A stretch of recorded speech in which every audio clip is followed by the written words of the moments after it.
किसानों के हित में गांधी जी ने 1917 में चंपारण सत्याग्रह किसके सहयोग से किया था? तो चंपारण नील आंदोलन के दौरान महात्मा गांधी के साथ कौन थे? तो अभी फ्रेंड्स हम कर रहे थे हिस्ट्री, मॉडर्न हिस्ट्री के प्रीवियस ईयर क्वेश्चन, जिसको हमने 35 नंबर तक कर लिया था।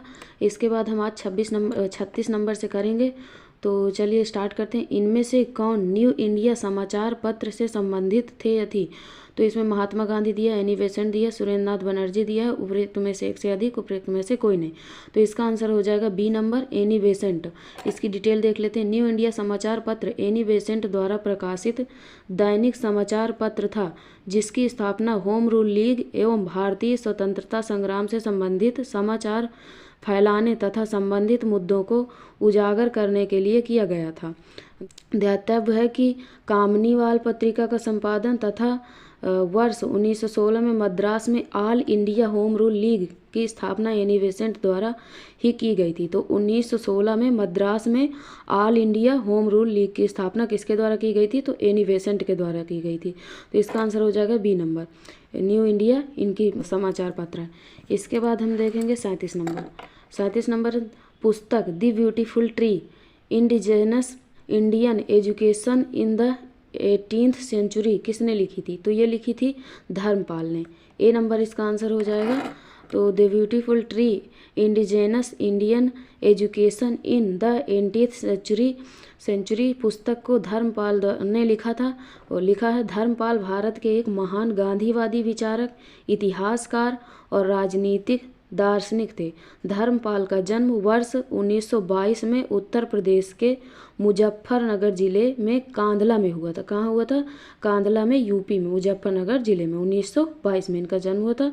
और इनकी पुस्तक है द ब्यूटीफुल ट्री, धर्मपाल जी के द्वारा। और ये गांधीवादी विचारक, इतिहासकार और राजनीतिक दार्शनिक थे। इसके बाद हम देखते हैं 38 नंबर। 38 नंबर है मॉन्टेस्क्यू ने सरकार के अंतर्गत विधायिका, कार्यपालिका और न्यायपालिका के मध्य शक्तियों का विभाजन निम्नलिखित में से अपनी किस पुस्तक में किया है? तो ये किया है the spirit of the laws. इसका आंसर हो जाएगा ए नंबर। फ्रांस के दार्शनिक मॉन्टेस्क्यू द्वारा लिखित पुस्तक the spirit of the laws राजनीतिक सिद्धांत पर आधारित एक पुस्तक है। यह पुस्तक सरकार के सिद्धांत और संरचना पर एक विस्तृत ग्रंथ है। इस पुस्तक में मॉन्टेस्क्यू ने सरकार के अंतर्गत विधायिका, कार्यपालिका और न्यायपालिका के मध्य शक्तियों का विभाजन प्रस्तावित किया है। उपर्युक्त अन्य पुस्तकें भी मॉन्टेस्क्यू द्वारा लिखित हैं। ठीक है, तो इसका आंसर हो जाएगा ए नंबर। अब देखेंगे हम 39 नंबर। 39 नंबर है Mahatma Gandhi and Bihar some reminiscences पुस्तक के लेखक कौन थे? तो इसके लेखक थे doctor Rajendra Prasad. B number हो जाएगा। Mahatma Gandhi and Bihar some reminiscences पुस्तक भारत के प्रथम राष्ट्रपति डॉक्टर राजेंद्र प्रसाद ने लिखी है। उनके द्वारा लिखी गई कुछ अन्य पुस्तकें बापू के कदमों में बाबू, इंडिया डिवाइडेड, सत्याग्रह एट चंपारण। कौन सी पुस्तकें हैं अन्य इनकी? तो अन्य पुस्तकें बापू के कदमों में बाबू, इंडिया डिवाइडेड, सत्याग्रह एट चंपारण। ठीक है, इसके बाद हम देखते हैं 40 नंबर को। 40 नंबर में निम्नलिखित युग्मों में से कौन सा सुमेलित नहीं है? तो इसमें देखिए एडवोकेट ऑफ इंडिया ये दादा भाई नेहरू की नहीं है, यंग इंडिया महात्मा गांधी की है, और इंडियन स्पेक्टेटर सुरेंद्र नाथ बनर्जी की नहीं है। तो अब इसका आंसर हो जाएगा उपयुक्त में से एक से अधिक, क्योंकि इसमें नहीं पूछा है। ऐसे क्वेश्चन बहुत कन्फ्यूजन वाले होते हैं, इनको थोड़ा ध्यान से पढ़ना होता है। तो इसमें नहीं पूछा है, और जबकि इसमें केवल सही क्या है ये बस है, बाकी ये दोनों नहीं है, तो इसलिए एक से अधिक हो जाएगा। तो एडवोकेट ऑफ इंडिया के लेखक दुर्गादास बसु हैं। कौन है? Durgadas Basu, advocate of India के लेखक। इसके बाद इंडियन स्पेक्टेटर का संपादक BN मालाबारी ने 19 वर्षों तक किया था। तो इसके BN मालाबारी हो जाएगा, और इसमें दिया सुरेंद्र नाथ बनर्जी, तो ये ऑप्शन गलत हो जाता है। तो इसलिए इसका डी नंबर आंसर हो जाएगा। यंग इंडिया का संपादन गांधी जी ने किया था, ये हमने पढ़ लिया था पहले ही। तो चलिए इसके बाद हम 41 नंबर क्वेश्चन देखते हैं। निम्नलिखित कथनों में से कौन सा सही है? इसमें कौन सा सही बताना है?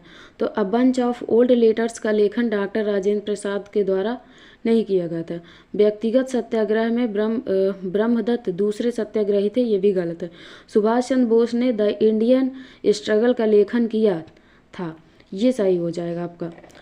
तो द इंडियन स्ट्रगल के लेखक नेताजी सुभाष चंद्र बोस हैं। जो कि ऑप्शन में सही दिया, इसका आंसर हो जाएगा सी नंबर। इसके बाद a bunch of old letters की रचना जवाहरलाल नेहरू ने किया था। A bunch of old letters की रचना इसमें राजेंद्र प्रसाद दिया, जो कि गलत है। तो क्या हो जाएगा, जवाहरलाल नेहरू हो जाएगा। व्यक्तिगत सत्याग्रह में दूसरे सत्याग्रही जो थे वो भी जवाहरलाल नेहरू थे, उसमें क्या दिया है, ब्रह्मदत्त दिया। तो जबकि प्रथम सत्याग्रही विनोबा भावे थे। तो प्रथम सत्याग्रही कौन थे, व्यक्तिगत सत्याग्रह में विनोबा भावे, और द्वितीय थे जवाहरलाल नेहरू। तो इसका आंसर हो जाएगा सी नंबर। और इसके बाद हम देखते हैं, और इसके बाद हम देखेंगे 19वीं शताब्दी में सामाजिक एवं सांस्कृतिक जागरण चैप्टर से क्वेश्चन है ये 42 नंबर। ब्रह्म समाज का प्रभाव मुख्यतः सीमित था। तो ग्रामीण बंगाल, दोनों ग्रामीण और शहरी शिक्षित वर्ग, और शहरी शिक्षित वर्ग दोनों। तो शहरी और शिक्षित वर्ग दोनों, इसका आंसर सी नंबर हो जाएगा। इसकी डिटेल देख लें। राजा राम मोहन राय ने वर्ष 1828 में ब्रह्म समाज की स्थापना की थी, कि जो सामाजिक सुधार एवं एक महत्वपूर्ण संगठन था। इसका प्रभाव मुख्यतः शहरी शिक्षित वर्ग तक सीमित था। तो ये इसका आंसर हो जाएगा सी नंबर। इसके बाद हम देखते हैं 43 नंबर। राष्ट्रवाद को आध्यात्मिक दिशा किसके द्वारा लोकप्रिय बनाया गया। तो ये बनाया गया था आपका स्वामी विवेकानंद जी के द्वारा। इसका आंसर सी नंबर हो जाएगा, स्वामी विवेकानंद जी के द्वारा। इसकी डिटेल देख लें। तो स्वामी विवेकानंद द्वारा राष्ट्रवाद को आध्यात्मिक दिशा में लोकप्रिय बनाया गया। यही कारण है कि सुभाष चंद्र बोस ने स्वामी विवेकानंद को राष्ट्रवाद के आध्यात्मिक पिता, स्वामी विवेकानंद को सुभाष चंद्र बोस ने क्या कहा है, भारतीय राष्ट्रवाद के आध्यात्मिक पिता के नाम से संबोधित किया। तो भारतीय राष्ट्रवाद के आध्यात्मिक पिता किसको कहा जाता है, स्वामी विवेकानंद को। और किसने कहा, सुभाष चंद्र बोस ने। इसके बाद हम देखेंगे 44 नंबर। आर्य समाज की स्थापना किसने की। तो आर्य समाज की स्थापना जो है किसने की थी, तो ये स्वामी दयानंद सरस्वती ने की थी। किसने की थी, स्वामी दयानंद सरस्वती ने। बी नंबर इसका आंसर हो जाएगा। तो सन 1875 में, कब की थी, सन 1875 में स्वामी दयानंद सरस्वती ने बम्बई में आर्य समाज की स्थापना की, जिसका मुख्य उद्देश्य प्राचीन वैदिक धर्म की शुद्ध रूप में पुनः स्थापना करना, सामाजिक उत्थान था। सन 1877 ईस्वी में लाहौर में आर्य समाज का मुख्यालय स्थापित किए गए। तो लाहौर में आर्य समाज का मुख्यालय कब स्थापित किया गया, 1877 में। कहाँ, लाहौर में। तो इसका आंसर हो जाएगा स्वामी दयानंद सरस्वती, आर्य समाज की स्थापना। इसके बाद हम देखेंगे 44 नंबर। भारत के सेल्फ रिस्पेक्ट मूवमेंट किसने प्रारंभ किया। भारत में सेल्फ रिस्पेक्ट मूवमेंट किसने प्रारंभ किया। तो किसने प्रारंभ किया, ये थे ईवी रामास्वामी। इसका आंसर हो जाएगा इनमें से कोई नहीं, क्योंकि इनमें ऑप्शन नहीं दिया है। तो 1925 में ईवी रामास्वामी नायकर द्वारा तमिलनाडु में आत्मसम्मान आंदोलन, सेल्फ रिस्पेक्ट मूवमेंट इंग्लिश में कहते हैं, हिंदी में आत्मसम्मान आंदोलन की शुरुआत की गई थी।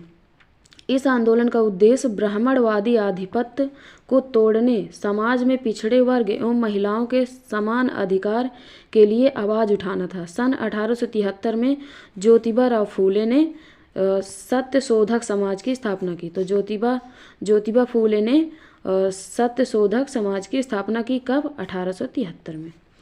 इसके बाद हम देखेंगे 46 नंबर क्वेश्चन। 46 नंबर है इंडिया फॉर इंडियंस प्रसिद्ध नारा किसने दिया था। तो इंडिया फॉर इंडियंस ये स्वामी दयानंद सरस्वती ने दिया था, और हिंदी में इसको भारत भारतीयों के लिए बोलते हैं, इंडिया फॉर इंडियन। तो इंडिया फॉर इंडियंस का प्रसिद्ध नारा स्वामी दयानंद सरस्वती ने दिया था। दयानंद सरस्वती ने सन 1875 में मुंबई में आर्य समाज की स्थापना की थी। स्वदेशी व हिंदी का समर्थन करने वाला आर्य समाज प्रथम संगठन था। ठीक है, स्वदेशी व हिंदी का समर्थन करने वाला आर्य समाज जो था, ये प्रथम संगठन था। किसके द्वारा की गई थी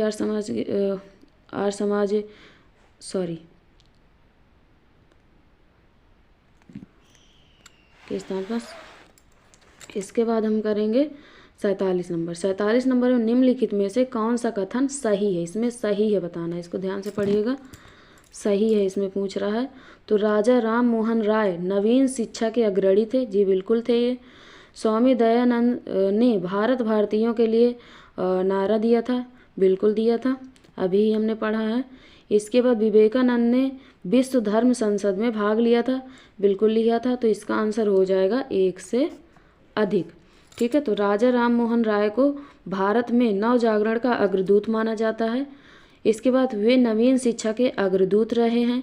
इसके लिए डेविड हेयर के सहयोग से, किसके सहयोग से? डेविड हेयर के सहयोग से हिंदू कॉलेज 1817 कलकत्ता एवं वेदांत कॉलेज 1825 कलकत्ता की स्थापना की। स्वामी दयानंद सरस्वती ने आर्य समाज 1875 में ईस्वी में की स्थापना की। स्वदेशी व हिंदी का समर्थन करने वाला यह प्रथम संगठन था, अभी हमने पढ़ा है। इसका मानना था कि भारत भारतीयों के लिए है। ठीक है, इंडिया फॉर इंडियंस। इसके बाद स्वामी विवेकानंद ने रामकृष्ण मिशन की स्थापना की थी 1897 ईस्वी में, कलकत्ता बारानगर में की थी। इन्होंने 1893 में अमेरिका के शिकागो शहर में आयोजित विश्व धर्म सम्मेलन में भारत का नेतृत्व किया था। इस सम्मेलन में उन्होंने भौतिकवाद व अध्यात्मवाद के मध्य संतुलन स्थापित करने पर बल दिया था। ठीक है, तो ये तीनों ही ऑप्शन सही हो जाएंगे, इसलिए इसका आंसर हो जाएगा 1 से अधिक, डी नंबर। इसके बाद हम देखेंगे 48 नंबर, पंजाब में कूका आंदोलन। कूका आंदोलन जो है इसका प्रारंभिक उद्देश्य क्या था? तो इसका प्रारंभिक उद्देश्य था सिख धर्म को परिष्कृत करना। क्या था? सिख धर्म को परिष्कृत करना। तो कूका आंदोलन का प्रारंभिक उद्देश्य सिख धर्म को परिष्कृत करना था।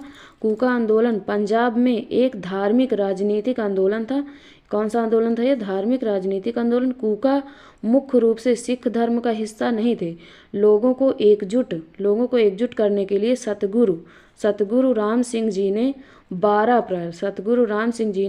अप्रैल 1872 को कूका आंदोलन शुरू किया। तो किसने शुरू किया कूका आंदोलन? सतगुरु राम सिंह जी ने। और कब किया? तो 12 अप्रैल 1872, ये भी याद रखिएगा। तो इसका आंसर हो जाएगा सिख धर्म को परिष्कृत करना। इसके बाद हम देखेंगे 49 नंबर, नव भारत का पैगंबर कौन कहलाता? तो नव भारत का पैगंबर हमारे राजा राम मोहन राय कहलाते। तो इसका आंसर हो जाएगा ए नंबर। राजा राम मोहन राय को नव भारत का पैगंबर कहा जाता है क्योंकि यह भारतीयों में राजनीतिक चेतना उत्पन्न करने वाले पहले व्यक्ति थे। इन उद्देश्यों की पूर्ति करने के लिए 1828 में इन्होंने ब्रह्म समाज तथा उनके अनुयायियों द्वारा 1836 में बंग भाषा प्रकाशक सभा नामक संस्थाओं की स्थापना की थी, जो धार्मिक, नैतिक, सामाजिक एवं राजनीतिक प्रश्नों पर वाद विवाद करती है। इसके बाद हम देखेंगे 50 नंबर क्वेश्चन। 50 नंबर क्वेश्चन क्या है? किस समाज सुधारक को लोक हितवादी के नाम से पुकारते हैं? तो लोक हितवादी के नाम से किसको पुकारते हैं? तो इसमें शायद ऑप्शन कौन सा है? एच देशमुख। हाँ, जी से हो गया गोपाल। हाँ, गोपाल हरि देशमुख। इसका आंसर हो जाएगा सी नंबर। तो गोपाल हरि देशमुख को लोक हितवादी के नाम से जाना जाता है। किसको जाना जाता है? गोपाल हरि देशमुख।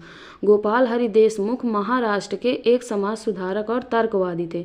उन्होंने ब्रिटिश राज के तहत न्यायाधीश का पद संभाला था। न्यायाधीश का पद कब संभाला था? ब्रिटिश राज के तहत। कौन? गोपाल हरि देशमुख। ये महाराष्ट्र के एक समाज सुधारक तर्कवादी थे। इसके बाद हम देखते हैं 51 नंबर। 51 नंबर, किस वर्ष ऑल इंडिया वुमेन्स कॉन्फ्रेंस की स्थापना की गई? ऑल इंडिया वुमेन्स कॉन्फ्रेंस की स्थापना जो है 1927 में की गई थी। तो अखिल भारतीय महिला सम्मेलन, ऑल इंडिया वुमेन्स कॉन्फ्रेंस, इसको हिंदी में क्या बोलते हैं? अखिल भारतीय महिला सम्मेलन की स्थापना 1927 में की गई थी। यह दिल्ली में स्थित एक गैर सरकारी संगठन है। इस सम्मेलन की शुरुआत महिलाओं में शिक्षा को बढ़ावा देने के लिए था। किस लिए था ये? महिलाओं में शिक्षा को बढ़ावा देने के लिए। कब शुरू की गई थी? 1927 में। इसके बाद किसान विद्रोह एवं आंदोलन से क्वेश्चन है, प्रीवियस ईयर क्वेश्चन ही है सारे। और देखिए आपका BPSC TRE 3.0 में पूछा गया था। तो इसमें कह रहा है 1918 में अहमदाबाद के मिल मालिकों और मजदूरों के मध्य विवाद में किसने हस्तक्षेप किया था? तो अहमदाबाद में मिल मालिकों के मजदूरों के मध्य विवाद जो है उसमें महात्मा गांधी ने हस्तक्षेप किया था। किसने किया था? महात्मा गांधी ने। तो सन 1918 में अहमदाबाद में मिल मालिकों और मजदूरों के मध्य विवाद में महात्मा गांधी ने हस्तक्षेप किया था तथा मिल मजदूरों के पक्ष हड़ताल की थी। यहीं पर गांधी जी ने मजदूरों के पक्ष में पहली बार भूख हड़ताल कब की थी? अहमदाबाद में शायद। अब देखते हैं अगला क्वेश्चन, इसी पे पूछ लिया गया है। निम्नलिखित में से किस आंदोलन में महात्मा गांधी ने भूख हड़ताल को हथियार के रूप में सर्वप्रथम किया था? तो सर्वप्रथम अभी हमने पढ़ा है अहमदाबाद हड़ताल, है ना। तो इसका आंसर हो जाएगा सी नंबर। इसके बाद हम देखेंगे 54 नंबर क्वेश्चन है, किसानों के हित में गांधी जी ने 1917 में चंपारण सत्याग्रह किसके सहयोग से किया था? तो ये किसके सहयोग से किया था? राजेंद्र प्रसाद के सहयोग से। ए नंबर इसका आंसर हो जाएगा। तो मुरली भरवा ग्राम के निवासी राजकुमार शुक्ल के अनुरोध पर, किसके अनुरोध पर? राजकुमार शुक्ल के अनुरोध पर नील किसानों की स्थिति पर विचार करने एवं उनकी समस्याओं के समाधान के लिए गांधी जी चंपारण मोतिहारी जिला आए और किसानों के पक्ष में सत्याग्रह प्रारंभ किया, जिसे चंपारण आंदोलन कहा जाता है। चंपारण जाने के क्रम में मुजफ्फरनगर में गांधी जी से डॉक्टर राजेंद्र प्रसाद की पहली बार मुलाकात, जहां पर उन्होंने राज्य के कई बड़े वकीलों और सामाजिक कार्यकर्ताओं के सहयोग से आगे की रणनीति तय की। इस आंदोलन में गांधी जी के साथ ब्रज किशोर, महादेव देसाई, जेपी कृपलानी, नरहरि पारीख तथा मजहर उल हक इत्यादि इनके साथ थे सहयोगी। ठीक है, तो अगला क्वेश्चन देखते हैं। इसका आंसर हम निकाल लिया था, हाँ। इसके बाद ये हमारा लास्ट क्वेश्चन है आज का। तो चंपारण नील आंदोलन के दौरान महात्मा गांधी के साथ कौन थे? तो अभी हमने पढ़ा है महादेव देसाई थे, जो कि ऑप्शन में है, और कौन थे? नरहरि पारीख थे, जो कि ऑप्शन में। तो इसका आंसर हो जाएगा उपरोक्त में से एक से अधिक। तो ये क्वेश्चन था आज का लास्ट क्वेश्चन, और आगे के क्वेश्चन हम कल करेंगे अगली क्लास में। तो अगर आपको वीडियो को पसंद आई हो तो प्लीज़ लाइक ज़रूर करिएगा, चैनल को सब्सक्राइब कर लीजिएगा, क्योंकि अब हम बहुत जल्दी लाइव क्लास भी आपको देने वाले हैं सारे सब्जेक्ट की। अभी हम प्रीवियस ईयर क्वेश्चन कर रहे हैं, इसके बाद हम सारी थ्योरी भी कंप्लीट करेंगे और कुछ इंपॉर्टेंट क्वेश्चन भी करेंगे।